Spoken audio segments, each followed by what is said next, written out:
Masterclass Sicilia qui a Spumante Italia, bellissima panoramica di quelle che sono state le potenzialità, in particolar modo le eccellenze della spumantistica siciliana. Abbiamo affrontato gli autoctoni siciliani, ovviamente in una veste nuova e per certi versi anche inusitata, che è quella della base spumante, quindi il grillo piuttosto che l'insola, piuttosto che il nocera, vinificati e con il metodo classico e con il metodo italiano. Accanto a note un pochino più floreali di quelle che potrebbe essere il catarratto, sono uscite poi note prepotenti, esuberanti, come sul grillo di Marco De Bartoli della zona di Marsala, quindi queste note assolutamente esplosive di frutto candito, componente vegetale, e poi tra l'altro Marco le interpreta, o meglio, Renato le interpreta con una bellissima componente ossidativa, quindi diciamo bellissima esperienza oggi sulla degustazione di Terra Sicula.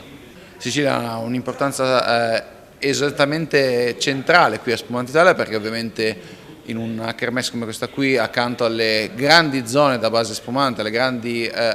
denominazioni della spumantistica nazionale, il focus non poteva che essere incentrato sulle realtà emergenti, per certi versi, dicevamo prima, quasi sconosciute ai più per quanto concerne la produzione di metodo classico. Va da sé che poi la Sicilia disvela al suo interno una complessità davvero enorme, perché ci sono territori che sono estremamente caldi, che affacciano sul mare, territori come per esempio l'Etna, dove invece c'è quota, c'è frescura e soprattutto c'è un terroir molto specifico, che è quello vulcanico.